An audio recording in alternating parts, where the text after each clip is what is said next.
மானாவாரி நிலங்களில் கோடை உழவு செய்வதை ஊக்குவிக்கும் திட்டம். முற்காலத்தில் உழவு மேற்கொள்வது பொன்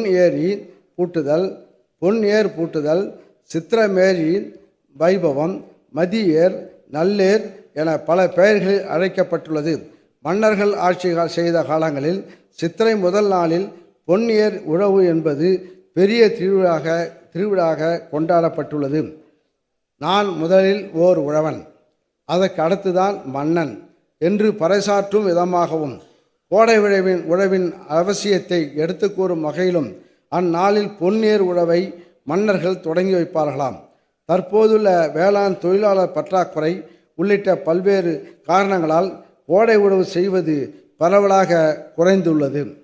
தமிழ்நாட்டில் 56,41,000 ஏக்கர் மானாவாரி நிலங்களில் பருவமழையை மட்டுமே ஆதாரமாக கொண்டு பயிர் சாகுபடி செய்யப்பட்டு வருகிறது.